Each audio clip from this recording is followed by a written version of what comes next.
Imagine Timmy is walking into class on the 5th day of school. His teacher is greeting the students at the door with their names, a high five, and good morning. When the teacher gets to him, she pauses, says good morning, and walks away. Throughout the rest of the day, Timmy is so distracted and doesn't want to learn from his teacher who doesn't even know his name. Put yourself in Timmy's shoes. How would this make you feel? Culturally responsive teaching is not just any teaching method. It is a method that strives to deliver an equal educational opportunity to all students. This teaching method is one of the most effective ways to create an equitable learning environment. I took a class for 2 semesters that focused on this teaching method. Through this class, I learned that it is important to be culturally responsive in a classroom setting. I have also engaged in research on the topic by reading books and studying articles. First, I will discuss what culturally responsive teaching is. Then I will discuss why teachers use this method. Finally, I will discuss how teachers can become more culturally responsive. Culturally responsive teaching is a method teachers use in the classroom that is equitable and inclusive. It is being aware that all students come from a different cultural background and being able to support their needs to help process information, along with creating a safe learning environment. Culturally responsive teaching involves integrating an inclusive classroom where all students are welcomed, along with making their education equitable. It takes in the perspective of all students and not excluding students due to their ethnicity, socioeconomic status, and cultural background. It turns the dependent learner into an independent learner. Now that we know what culturally responsive teaching is, I will discuss why teachers choose this method. Culturally responsive teaching helps close the achievement gap. This is where teachers are turning dependent learners into independent learners, which closes the gap. According to Zaretta Hammond, National Education Consultant and author of Culturally Responsive Teaching in the Brain, says, dependent learners are learners that are carried by the teacher for just about every task.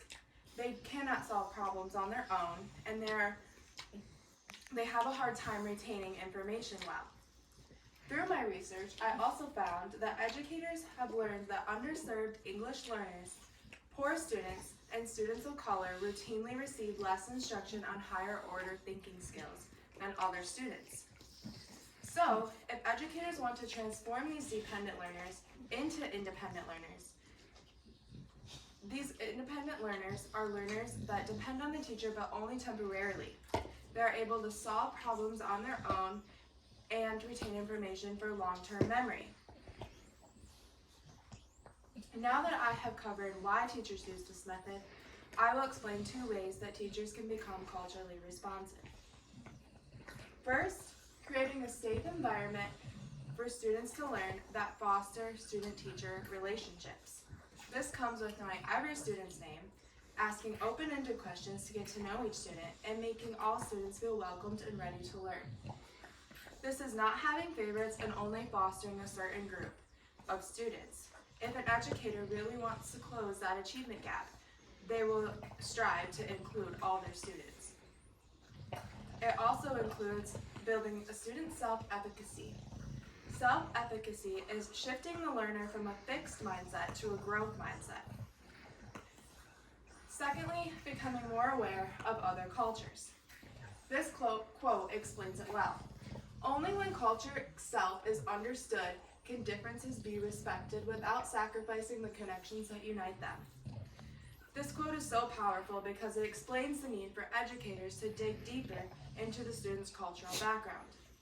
By doing this, they can take a deeper look into how they process information, and from there, teachers can shift the learner from a dependent learner into an independent learner. Today I discussed what culturally responsive teaching is.